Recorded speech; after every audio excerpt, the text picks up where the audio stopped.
Thank you for your patience. We were having some audio difficulties, but we're here now with Lt.Col Prem Vas, who is going to be leading our session today.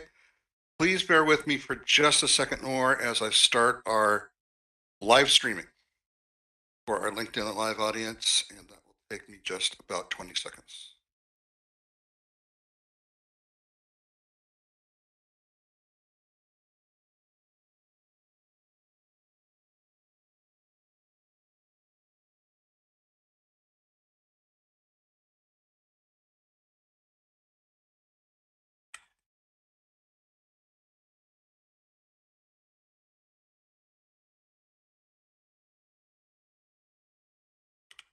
And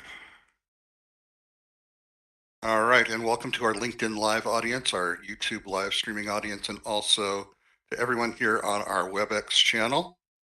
We are so glad you're here, and thank you for your patience as we got our technical issues resolved. And welcome to this career masterclass on how to build a winning resume. Lt.Col Prem Vas, CEO of Prem Ventures.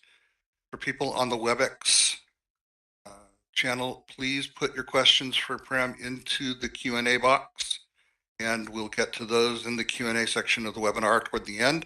You can also chat to all panelists, but aware that we may not be looking at the chat all the time because we're being in the conversation. So to introduce Prem, I'm going to let him speak about himself and tell you about Prem Ventures and his expertise in career coaching. Okay. Thank you so much, Stuart. It's great always to be with Simplilearn, and this is a very good opportunity for most of you to get advantage, value out of the experience that I've had. So I've been in the career profession for about 35 years, out of which 21 and a half has been in the armed forces. So that's how I'm a lieutenant colonel. And thereafter, about 15 years as Chief of Operations and Head of HR in 4 different industries. And I've been able to, gather a lot of experience out of that by virtue of these appointments. And I've been a management consultant. And finally, today, I am an ICF coach, ACC Associate Certified Coach today. And that's how I am capitalizing myself on the experience that I've gained to share it with among you all. So today's session. Yes, I'm going to let's get our polling together. Wonderful. But do you want me to let you share your screen so that you can present your materials? Yeah, I'll do that. Let me. So here we go. You have to give me access. Oop, on a second. Yes. And there you go. Okay.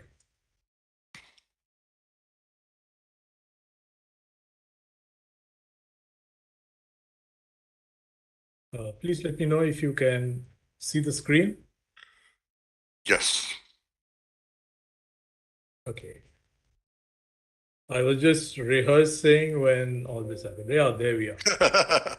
Okay, great. So you had a sneak peek of what I'm planning to, for all of you ahead. All right. So I was at this introduction, and I want to wish each one of you a very good morning, a good afternoon, and a good evening, depending on which part of the world you are. And so some of the things that before we start the session quickly, we thankfully just lost about 5 minutes. So I'll try and make up for the time. Firstly, I would like you to understand that this is stitched from my experience. Some facts, of course, I've taken from the internet, but more of it is the experience. So you may not find some of the content here. So stay till the last. And while we are at the webinar, please go ahead and give your comments, your emotions, so that I know where I'm clicking and I can monitor accordingly. And now we will go into the poll because I want to understand the audience. And so let's keep it interactive after that. And shall I go ahead with the poll, Stuart? Yes, please. Okay, this is the first poll, the audience poll. Which country are you attending from? If you could mention that. Yeah, and in the poll, you can go ahead and answer the second question as well. Yes. Yeah, the second question talks about how many years of experience do you have as a student, less than 5 years, between 5 to 10 years, and more than 10 years. And then just type in your country into the blank area. Oh, great. And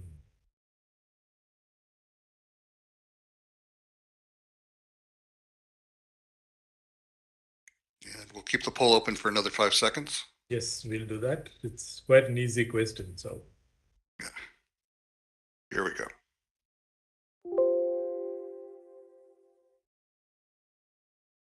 So I will share with you.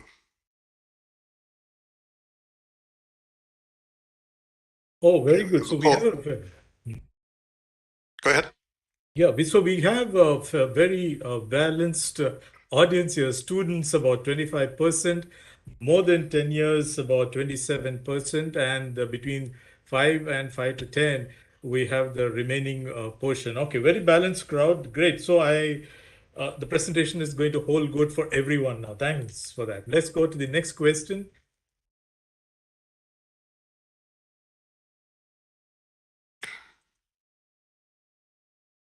And Yes. What is your experience in creating a resume today? Just want to understand that. Nora had one. Maybe you had once, or maybe 2 or 3 times, more than 3 times. It could be either on your own or you could have got help from someone, whatever it is. Just your experience in creating resumes.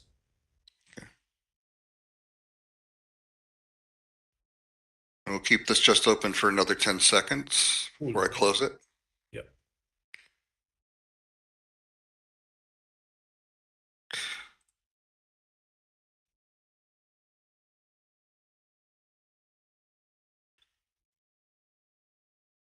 Oh, so And we here's the have, result. we have 2 to 3 times about 36% and never about 12%, which is fairly good because the content also addresses them, and more than 3 times about 30%. So roughly 2 to 33 times is about 66%.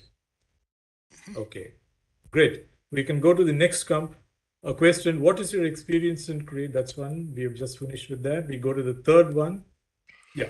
So this talks about your preference in creating a resume. Going into the question? Yes, we're going into the question just a second here. Yeah. Here we go. Open poll. There it is. Yeah. So what is your preference in creating a resume? Is it self-preparation, or do you take help from a friend in your company or your industry? Or do you use an online resume design portal? Or would you be hiring a resume consultant? Take your choice.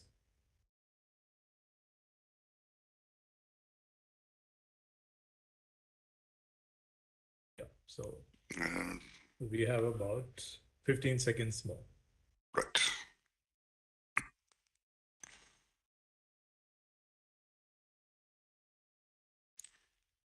Okay.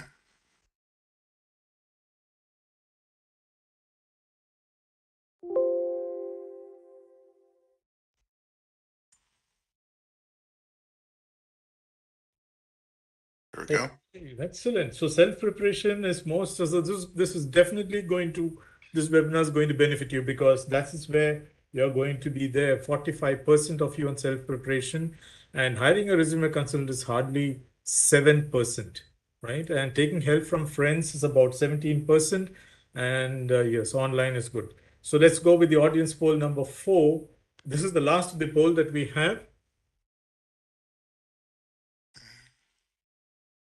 So what according to you is the most common reason, and this is the most important question that we have, what according to you is the most common reason for resume, okay, getting rejected for interview shortlisting? So please go ahead and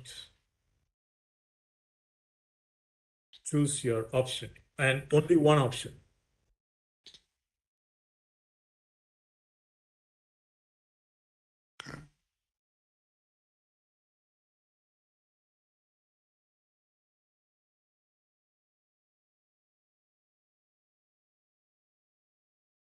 And another 10 seconds or so. Yes.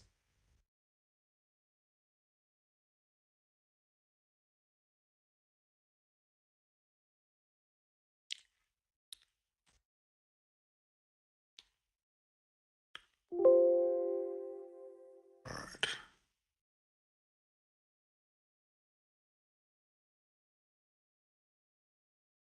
Oh, yes. This is as expected, my resume content. Yes, that's the one which is not matching, right? And yeah, the resume does not match with the job description. 46% of you got it right. And that's amazing because that's what is expected. And using one standard, yes, that is another big clue that you have given that standard one. And this is 77% of you have got it right. Let's go to the presentation proper. Thanks a lot for guiding us through this poll, Stuart. Thank you, and you're welcome. Okay. So let's go to the presentation proper now. So what to expect from this session? So this is what we are going to see the content is, and difference between a resume and a CV. So I find that there is a little bit of an overlap. People taking a resume and a CV, interchanging it one for the other. So we'll see what is the subtle difference there. Then what are the formats and types of resumes? So and how do you choose them? The resume structure and the content, so that how do you structure it and the content so that it cuts through the clutter? The role of application tracking software. A lot of us are not aware how the system is working, and I'll take you through this, the nuances of this, so that you are going to create winning resumes based on these aspects. The nuances of a covering letter, what goes into a covering letter, and a video resume. This is what something which is happening of late, the video resume. Not entirely a resume as such, because you can't put all the information there in that, but it supplements your resume which you may have submitted. So what we will also take a look at, what is this video resume? And of course, how can I help as a coach and as a mentor in your journey of creating your next opportunity in your career?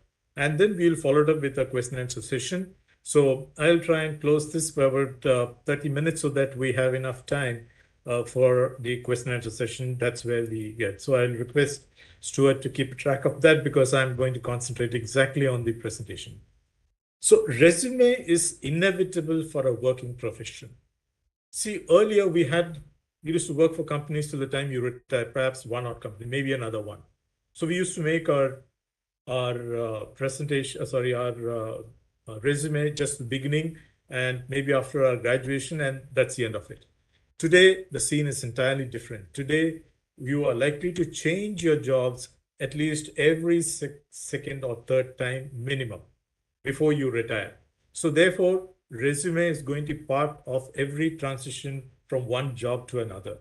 So it is going to be part of you. So you better be good at that. It's as simple as that.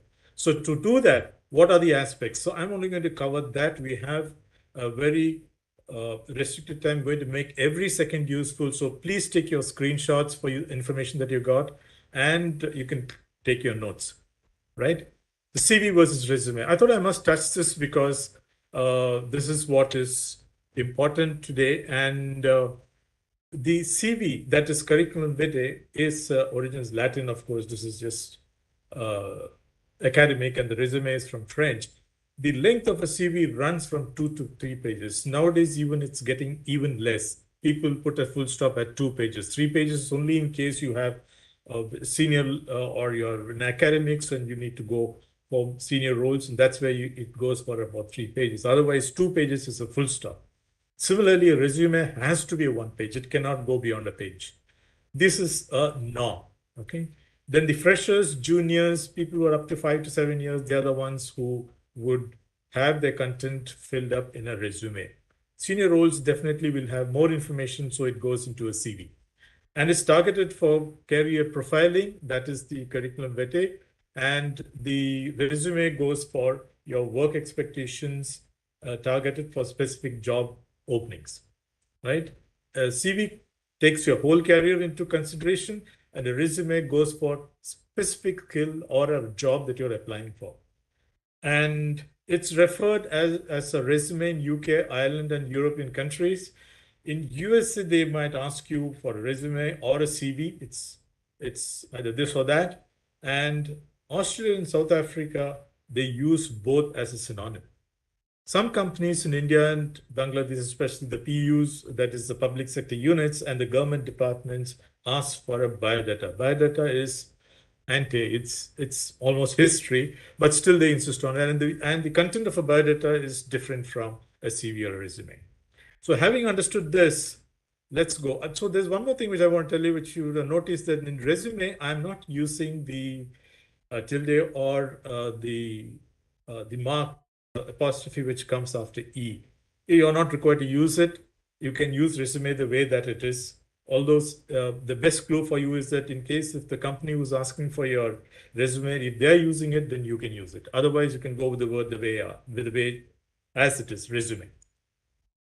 Okay, a resume reflects your individuality. Can you quickly say a yes or a no on this? I just want to take a look at that. How quickly one can you just reflect your yes or a no?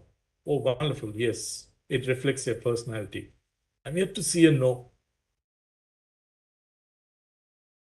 Great. Absolutely. You guys are bang on the dot. A resume reflects your personality. Why I'm asking this question is because a lot of people try and do a cut paste job of your resume. If you do a cut paste, then it is not reflecting your personality. It's not reflecting your individuality. As long as you have a structure in place and fill in your information, it reflects your individuality. It showcases your professional identity, and your behavioral identity comes or gets reflected in the interviews. This is functional aspect of your professional. What you've been through, what you've done is what comes in the resume. And therefore, it is reflecting your personality, right? And therefore, like I told you, no cut paste job, it will not come. And a very seasoned HR person can see through this. I can see through a cut paste resume in just about 5 to 6 seconds. That's because, and I can't say how, it comes because of experience. Your resume gives out your functional experience. That is why it has to reflect your functional individuality as to what you did in the past of that resume.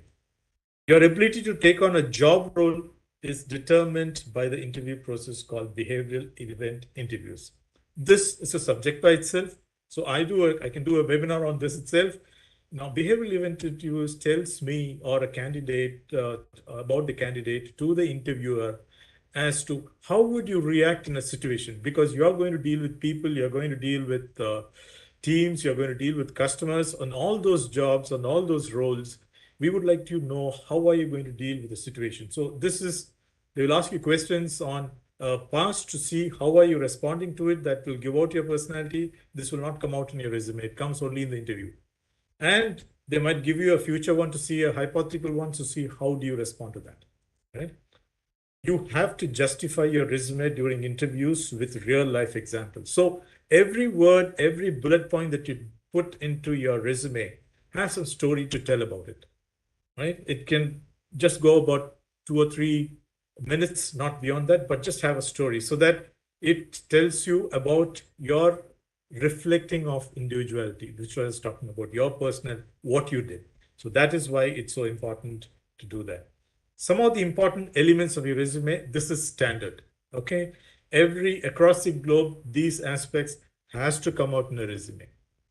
Your name, email ID, mobile number, or a LinkedIn, and your LinkedIn should have your link hyperlinked in that resume. It's very important. Nobody is going to go and look and paste and all of that. They're not going to look for you in the LinkedIn. And LinkedIn, same name, there will be hundreds in your first name. So therefore, have your LinkedIn hyperlinked in your resume. Very important. Okay.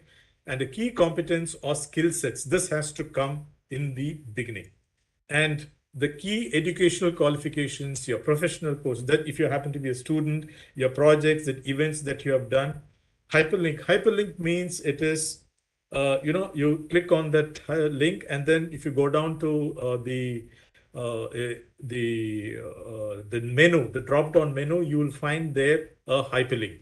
And when you click on that, it will take that link of your LinkedIn profile, so that when somebody clicks on that, it takes straight into LinkedIn profile directly. They don't have to go and search. That is what is hyperlink about.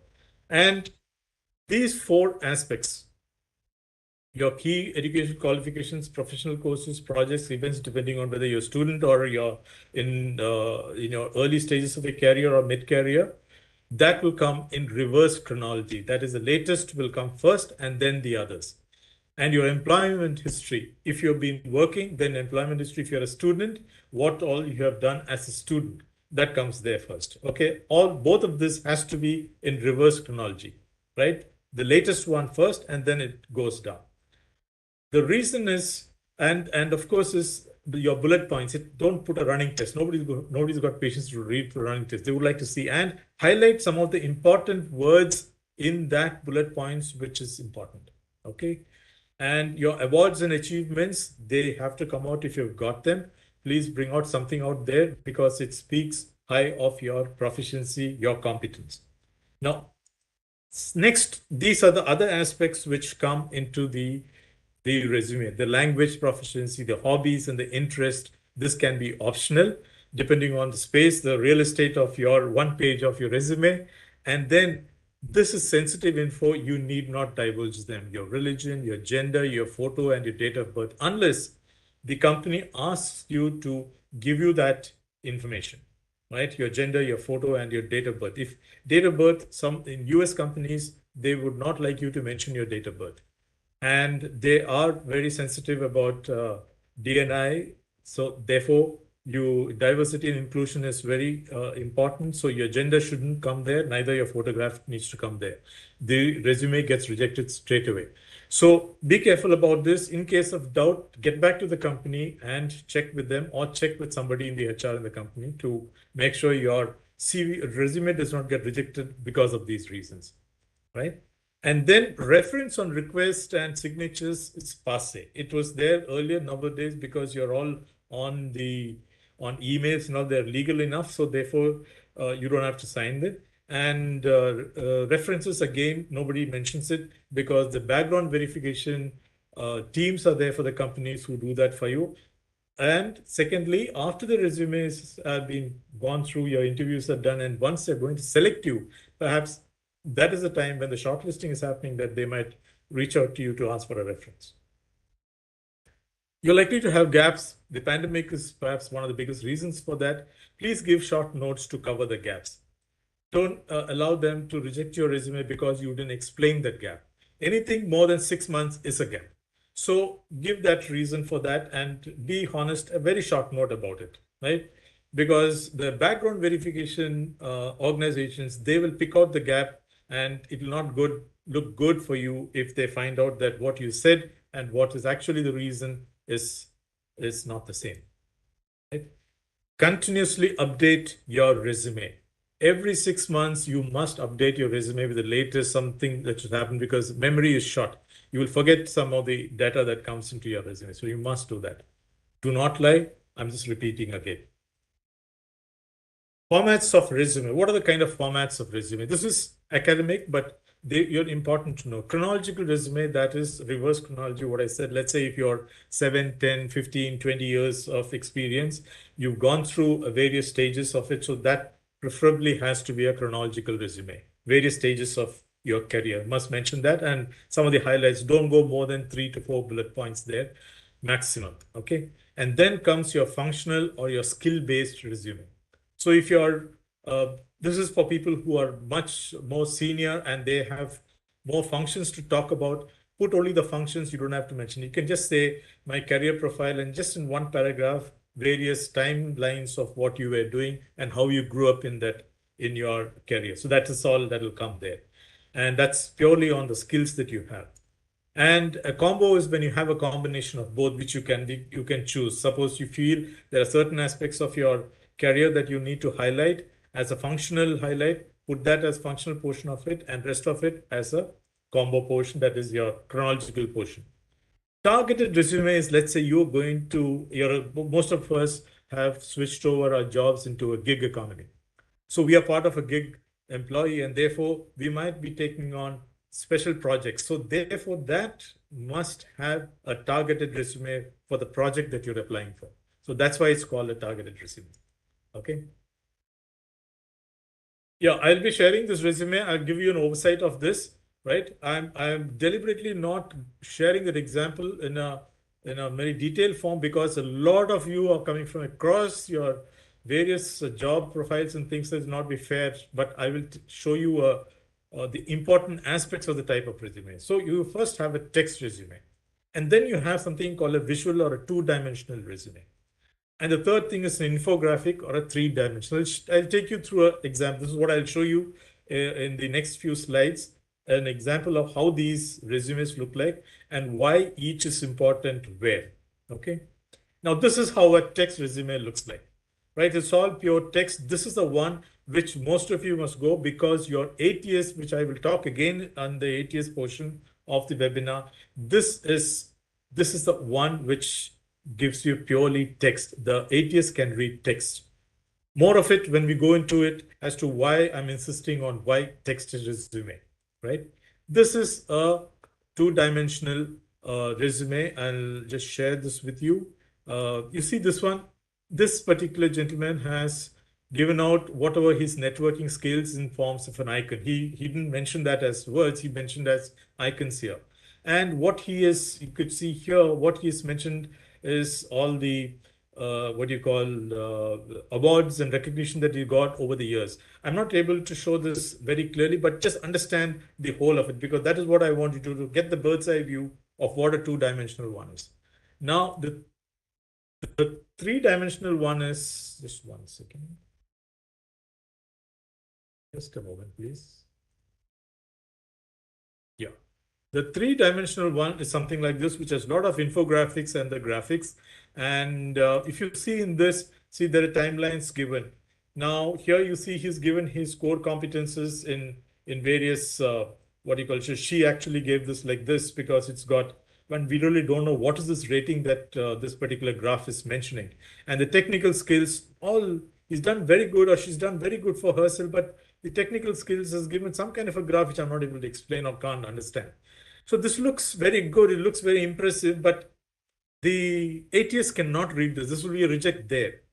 So my take for you on this, both it's two-dimensional or the third, the infographic one, if you're going to create because you love them, please use it only when you're using it as a hard copy. When you're going for the interview, you can have it. It might look impressive and that's it. But if it is going through the digital mode, do not use the second or the third one. That is the two-dimensional or the three-dimensional or the infographic one.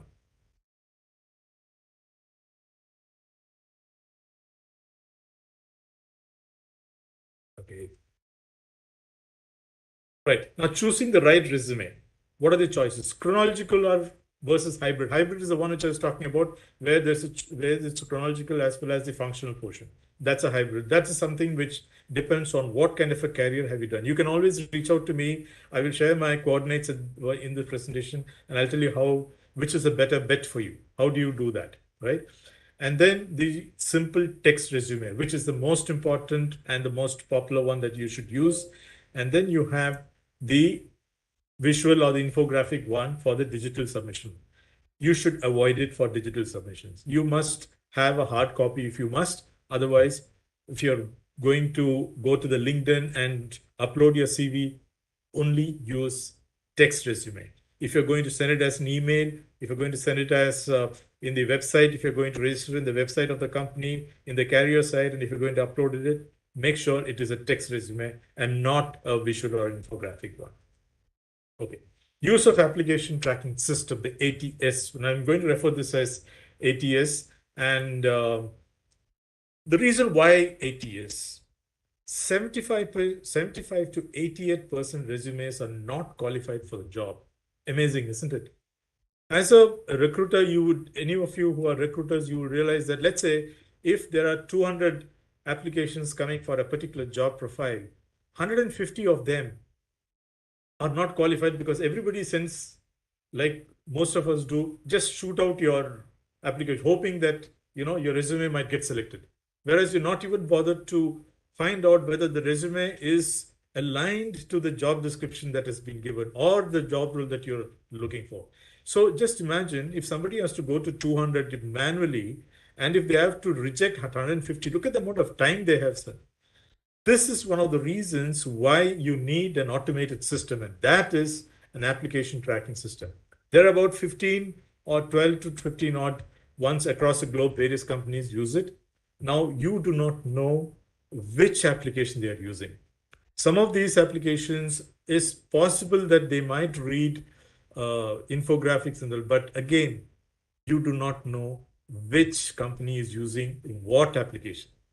Some of the application tracking system, the ATS, maybe the vintage is older. They can only read text. They cannot read tables.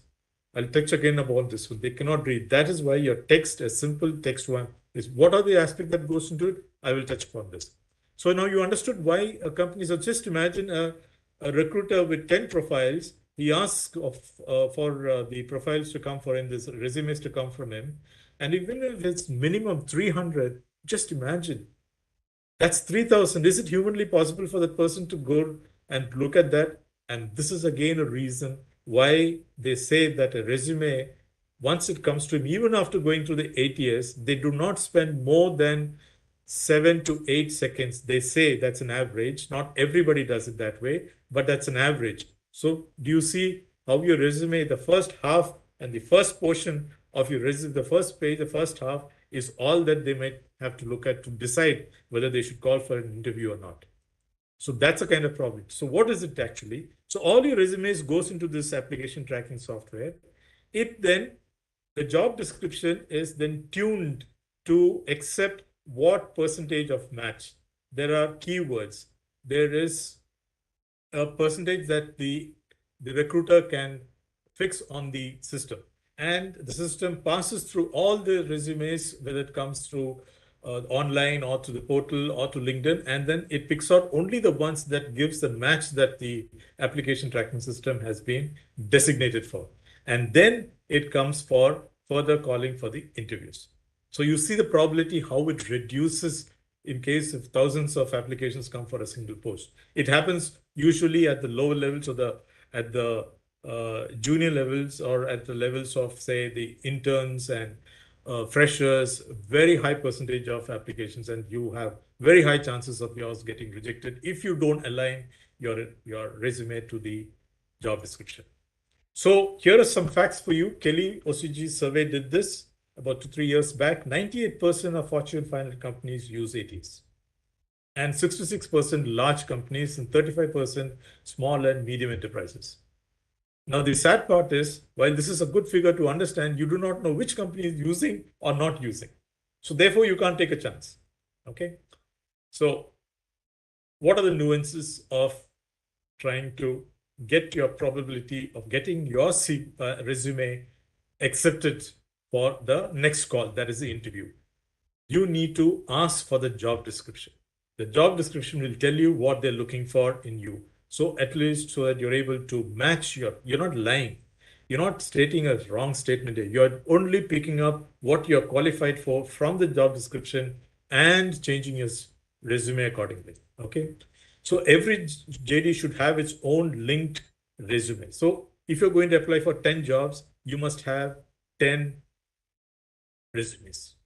You can't have one single, like most of you have answered very nicely in that poll. If you have a standard CV sending out for your jobs, you will definitely get it rejected. It's just luck. Then an application tracking algorithm or specific keywords that I've already touched upon to you. Include metrics. Every word that you say should be able. That is how when you include metrics, you include facts, because I'll give you examples shortly. When you include all of that, that shows particularly as to how individual you are, how personalized your resume is. Okay. And avoid tables, columns, graphs, pie charts, images, it can't read. And even if some latest they use, the company uses it, and which you have no idea about, don't take the chance. use reverse chronology for education quality because it is also designed to read it that way. Okay. So abbreviations should be spelled out because some of the qualifications you might have done it, but the person or who's reading it may not be aware of it. So always use abbreviations only after you spelled it out initially, and thereafter you can repeat it. Professional experience versus my expertise in German. This is just to give an example. Let's say in your resume, you wanted to use my expertise in general. I mean, you're a very flamboyant guy, so you wanted to use that. But if the job description says that they're looking for your professional experience, it strongly recommend that you replace my expertise in general with professional experience. As long as you can keep matching this, it will be better for you. You increase your probability of your resume getting shortlisted. Okay, keep the resume under 1 megabyte. This is basically to you don't eat up the space that the company has got. It's just a matter of courtesy. So you can always do this. Okay.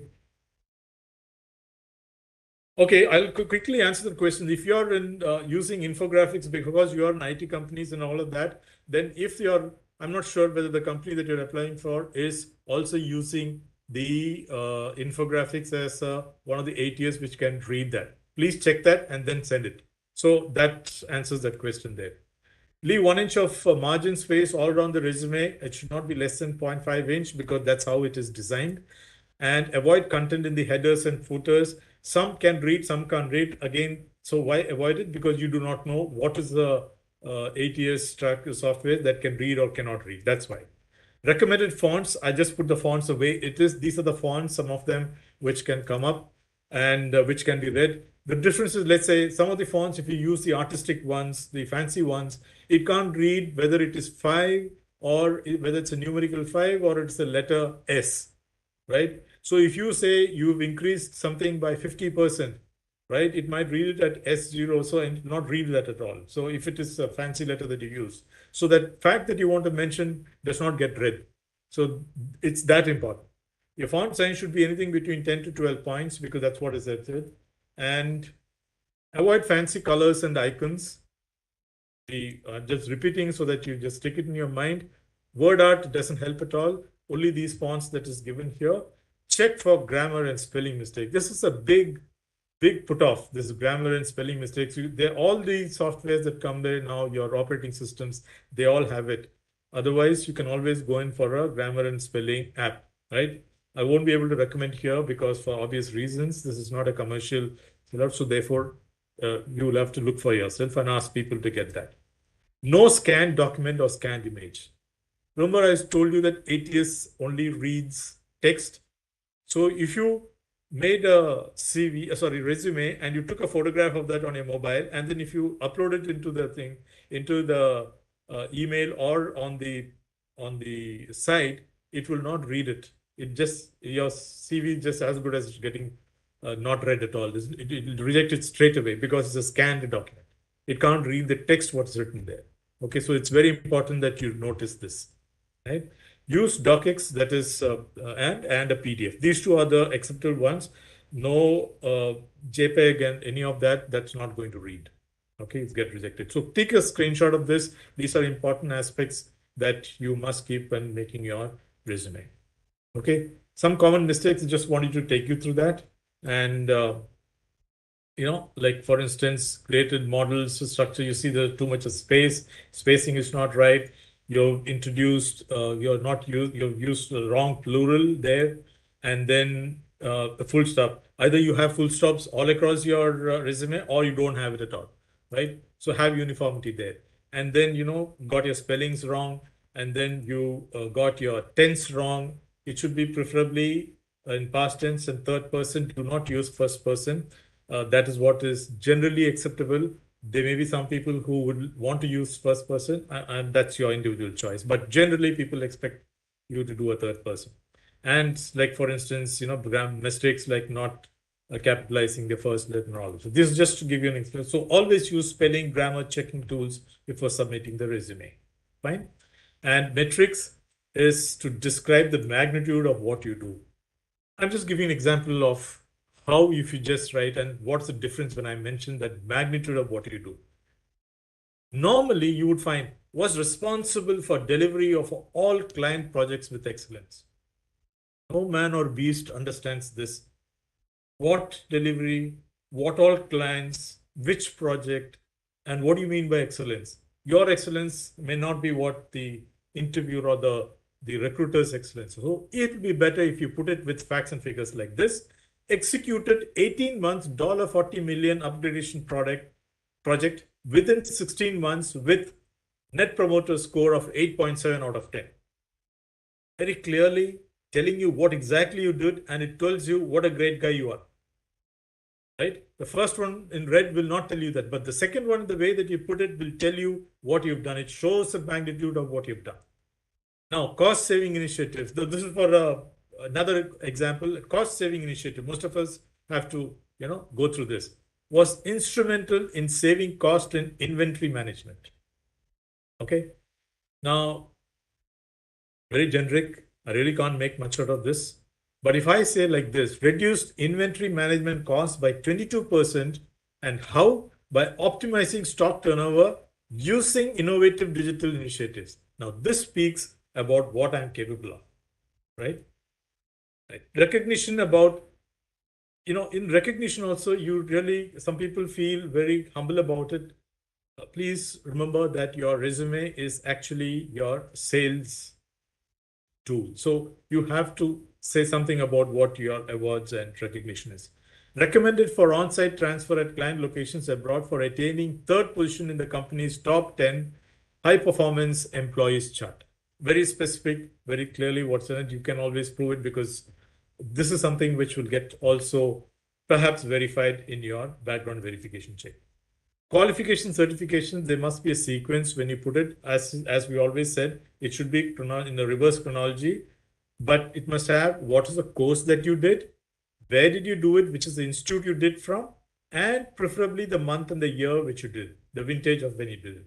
This is a sequence you must follow.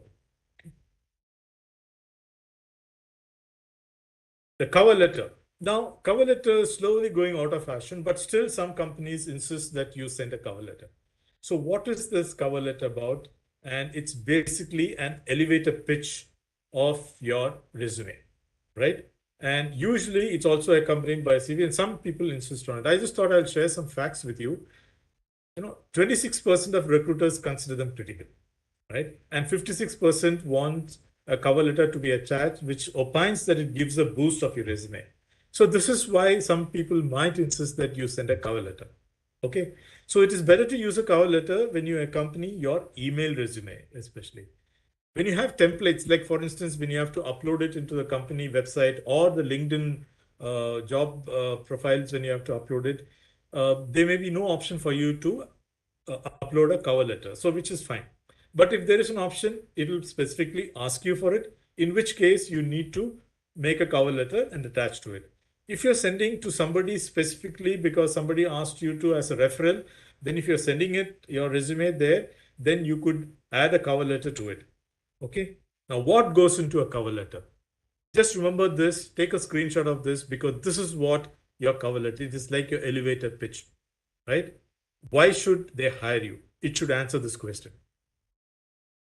And when you answer this question, basically three paragraphs should mention this. The first one paragraph should say, what is so good about your combination of your skill and your experience that meets the job description?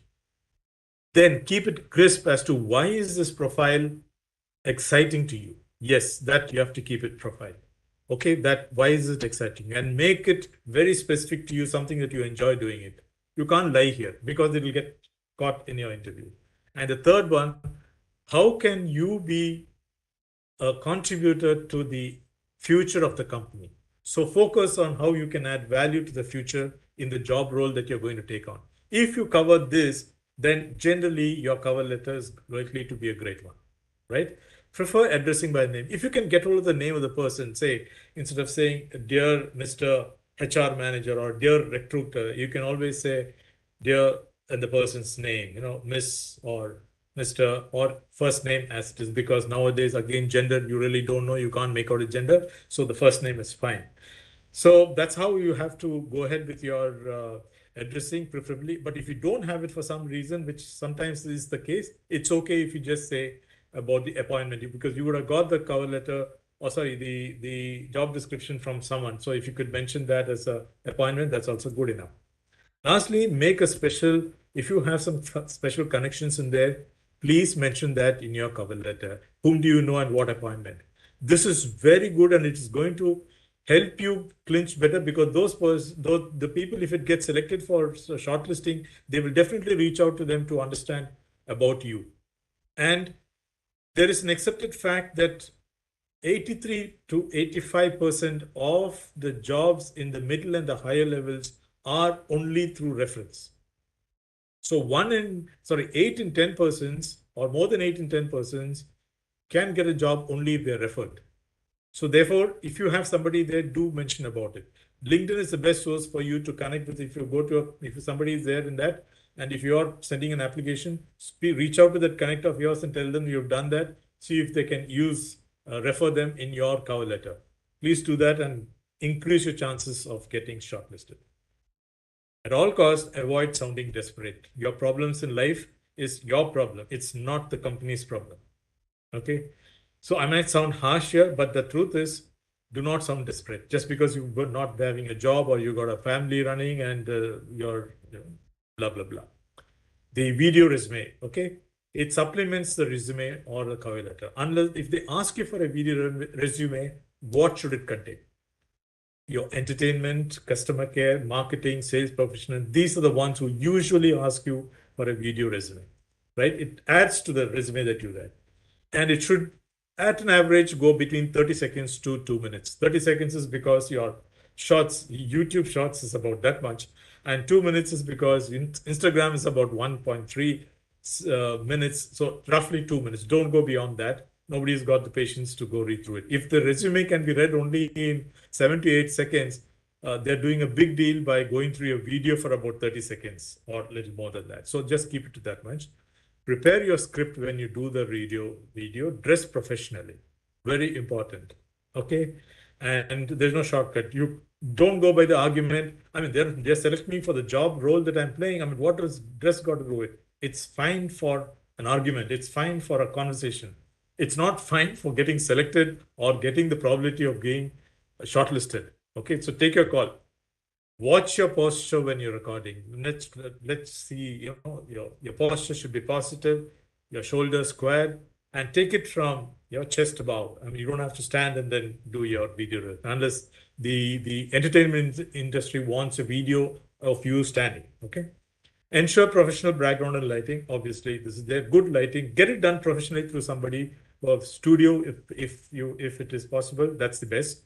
And record multiple takes and select the one clip that you find you're very comfortable with, right? And only you can decide that. And finally, edit the video for crispness and brevity. Very important.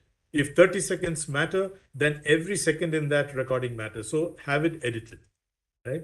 So now how can I be of help? And this is how I can be. As a coach and a mentor, I do a 20 minutes, 30 minutes when you reach out to me to find out how you can help you out. And what advisory that I can while preparing a resume. This is something that I will help you out for 1 hour. I do a session on this one. This will be a paid one. And designing a resume for an ATS compatibility. This will be on the need based. If you want it done, or if you have somebody, you can do it yourself. But I have a panel of consultants who do this.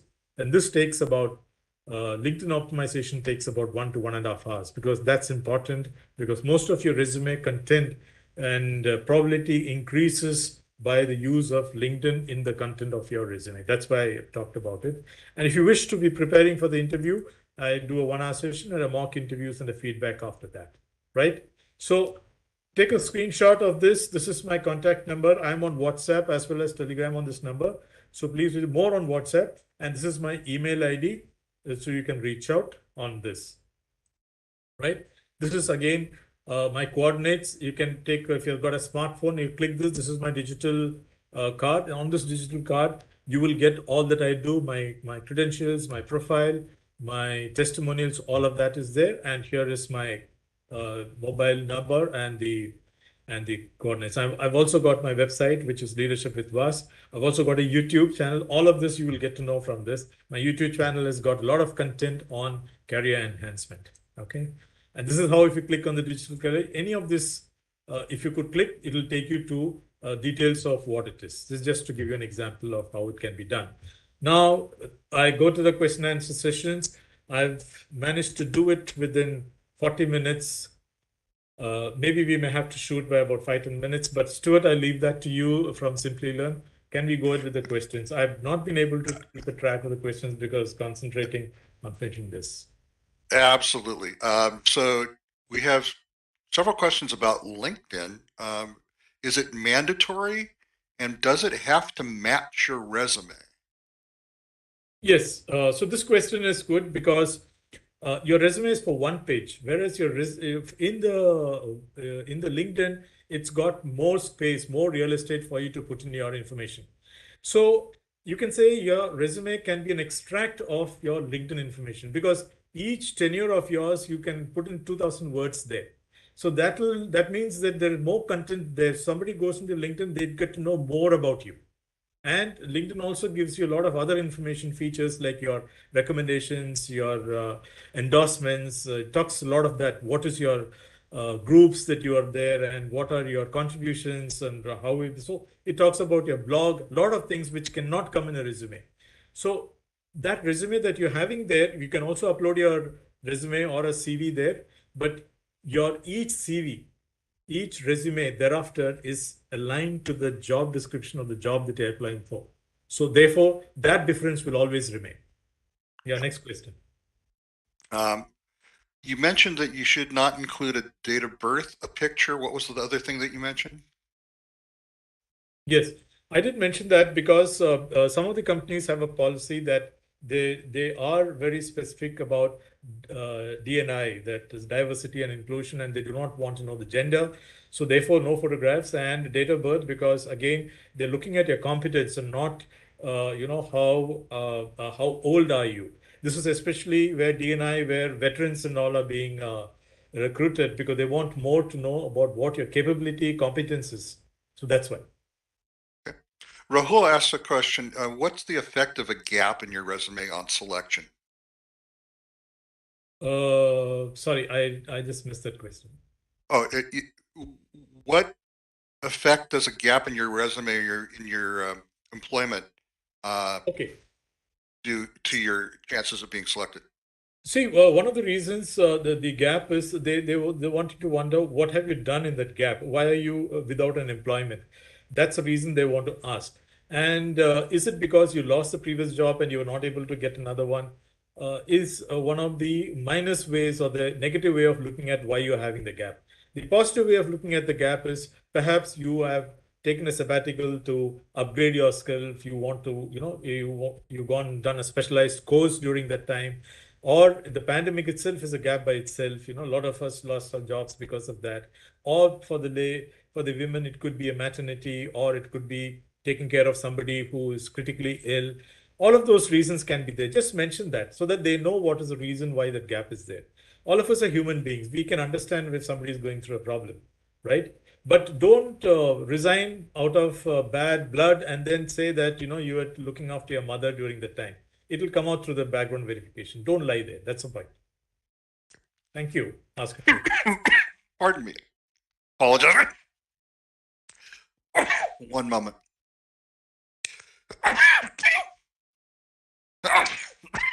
Excuse me. Oh, sorry. Inhaled something wrong.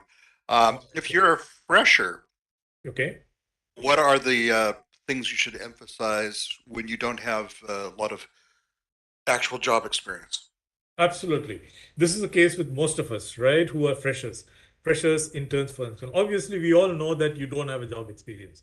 So the best thing what you can do is that the job description for freshers will be aligned to what you've done in your academics. Okay, what you've learned. So therefore, don't worry about it. The best way for you to do is to include in your resume what are they looking for in the job role and how you were able to achieve that in your, for instance, if they're looking at somebody who's very good at communication skills because it's a customer role. I'm just giving an example. So if you can put in your resume as a fresher that you have handled say fundraising with across the spectrum of people, customers, and you've been able to raise about say some X amount of money because of your ability to convince people. That talks about your ability to communicate. That's the kind of information that you should put, which is aligned to the job description. Thank you. We have a question about should you include your certification details in your resume? And a related question I'll follow up. But go ahead. Yeah, so you must include those things in your resume. The question is whether you should include all of it or what is relevant. Is that the one that he's asking? Manan is just asking, should we include certification details in the resume? And the follow-up I was going to ask is a question from Yes. Lubna, Yes. who's doing a certification course with Simplilearn in a different field. So what would they include as proof of capability for their new field Okay, from so the certification course? okay, so let me answer this question this way. See, your resume is of one page, so there is very less real estate there for you to add all the certifications that you may have done. So it is best to align your certifications and the qualifications which justifies the job role that you're doing. So if you have done about 10 certifications and if the job role is speaking about analytics, there's no point mentioning about, you can mention about, you can definitely say about Excel, some business analytics roles that certificates that you've done, but there's no point in saying that on public speaking you have done a course certificate. It doesn't gel with that particular thing. So select what is relevant to the job role and put in only that. That makes sense. We have a question about how to keep everything on one page as you gain more experience, and how many projects can you include in a one-page resume? Okay. Damn good question. This is something which most of us have a challenge with, and that's a challenge and a wonderful challenge. And let me tell you how to handle this. Okay, it's very exciting when you do this.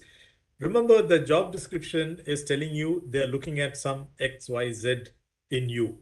Now, you must just put only that information of your recent past. Suppose if you're of 25 years of experience, no point talking about something about 20 years back.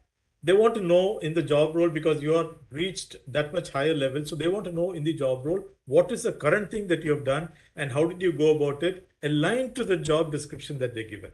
So you include only that is good enough. So maybe for the past 10 years, whatever you have done, you include that. That will definitely will come within the job description, in the tenures that you're talking about, in the experience history. The earlier portion, you can just mention what was the appointment, designation, which company, and which time. That's it. And call it as initial experience and leave it at that. Okay. A question here about people who are transitioning from one career field to another. Pratik asks, what are the important things to mention and to leave out when you're doing that transition? Okay.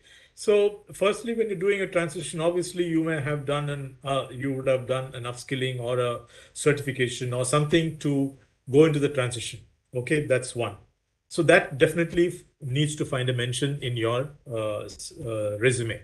The second thing is that in the new role that you're going to do, some of the aspects by virtue of your experience when you were in the earlier career will definitely find way. For instance, certain aspects of leadership. I'll just take an example of a veteran, for example. So a veteran is doing a counterinsurgency operations, for instance. Now, extreme high levels of leadership involves their planning, execution, operational feedback, and all of that is there. That's part of that. Now, if he's going into a corporate world where he's going to supply chain management, for instance. So in supply chain management, you have a very high level of pressure, high level of use of data. So you have to be updating what is happening exactly every now and then. So this is a skill set that you can match for the supply chain that you're doing. So that's how you bring out what aspect of that you did. So you can say that you operationally you did this much and your levels of success have increased by this percentage because of having analyzed so many things. That's how you change that language into what your new career transition is happening, for instance. Okay. And I hope that addresses the questions from Nishi, Anakumar, and Lubna, because they were all doing transitions. Basic question, but if you are applying for the same role to different organizations, do you still revise the resume for each one?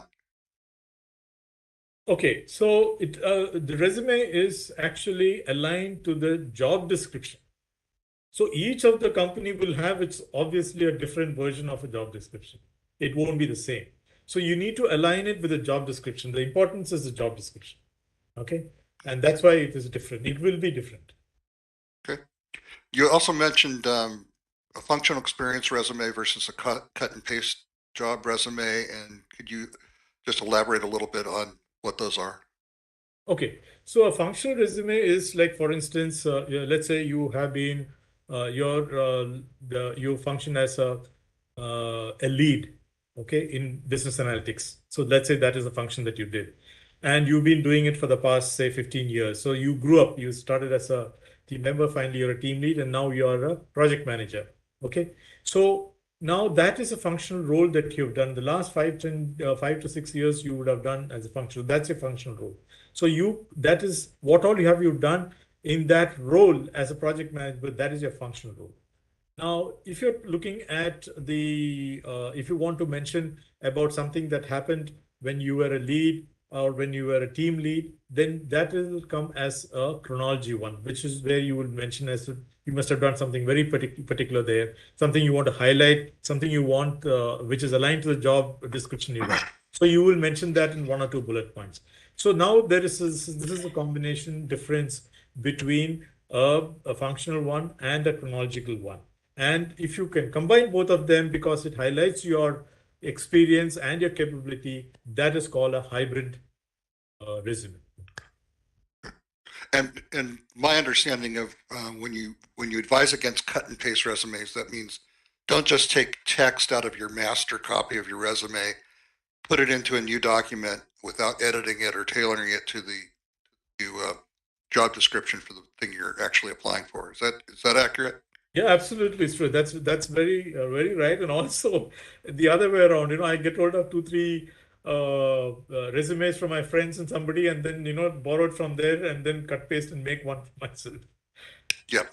Yeah. That's one of the dangers of, Yeah. and we hope that you will be able to share some sample resume formats, but the thing we caution is that don't just cut and paste anything out of those samples because it's those are just samples of how to format, not examples of what the content should be. And when you talk about highlighting experience or highlighting something in your resume, do you literally mean to use like a yellow highlight or a bold font or that type of thing? Or are you simply talking about Okay. wording it so that it's prominent? Good question. Good question. See, when you highlight, what I meant was to make it bold. Because the ATS can read text, it can't read your highlight. It's not going to understand your highlight, which color it is and what it is. Yes, the same text resume, if you want to take it for an interview to show it to them as a reference, then perhaps if you want to use colors there, you should use highlights there, then it stands out. It has to be a hard copy where it can get reflected. For an ATS, it doesn't really make sense. If you make it bold, it is only just that it's a text that gets highlighted. That's about all. Vasudvan asks if you're sending a resume by physical mail, by Yeah. snail mail, hard copy mail, Okay. should you use the 2D or 3D formats, or should you still stay with the text format? If you're sending it by thing, then you can definitely take the risk of sending it by the 2-dimensional or the 3-dimensional one. If you're very sure that that CV is going to be taken the way that it is, and nobody is going to put that into an ATS. Yep. If the HR of that gets it from the post, they can still put it through an ATS. Okay, and if they do that, then the CV will get. So it's always better, like I mentioned earlier too, it's always better to, when you're going physically for an interview, take these 2Ds or the 3D ones. And if you're sending it to someone, keep it to a text one, safer. Thank you. Last question I'm going to take because we have run over time, but the last question is regarding cover letters. Do they help? Or if they're listed as optional, are they really mandatory, or are they truly optional and don't necessarily help you? Okay, so cover letter, like I mentioned, is going out of fashion these days, unless you are sending it to somebody as an email, a direct email where it is an attachment. Then the body of that email will be sort of a cover letter. The second aspect of a cover letter is when the company asks you in their website or on the LinkedIn, they say that apart from your resume, they are also requesting you to send a cover letter. In that case, you need to create it as a, so it's just two different documents. Okay. Yeah. So Very if good. you have any more questions, please shoot out to me in this feedback that I've got. I've shared my mobile number as well as my thing. And of course, Stuart, I'm sure Simplilearn has also got a feedback, right, from where they can reach out to you too. Yes, and we'll be sending a follow-up email to everybody in this session. Okay. So we will include with that a link to the session recording. And Prem, if you would send me the slides, I can also send them a PDF of the slides, not the PowerPoint because it's proprietary to you, but I can send them a PDF of the presentation with all of your information. And with that, let me go ahead and go to the last part of the webinar, close it out in the last couple of minutes.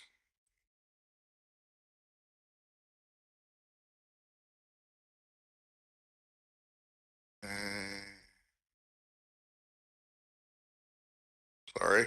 Okay. We have one last poll for the audience, and this is for people to think about what skills and tools you want to add. If you're in a session like this, you're obviously thinking about career development, career changes. Along with that, what type of skills do you want to add to your personal toolkit, personal capabilities? This is just for our reference, but open for another 15 seconds or so.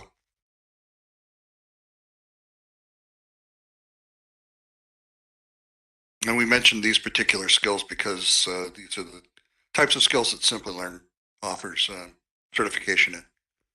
So,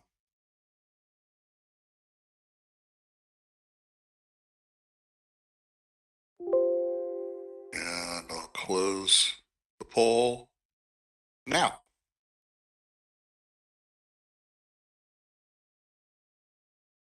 So we have interest in business and project management as the most common, and then data science, AI, cloud computing follow that.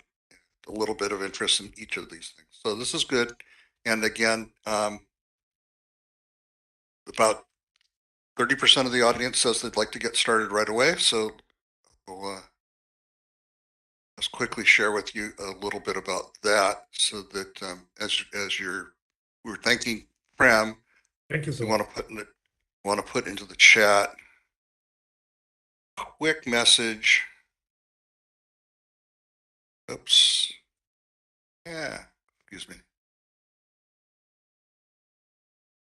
And this quick message for the audience gives you the link to our website, which I'm sure that you've seen, but also this gives us, here we go. The email address, askus@simplilearn.net, is finished here. So again, I've Yes. put into the chat all of these links, so you have those available to you. Just look in the chat and we'll be done.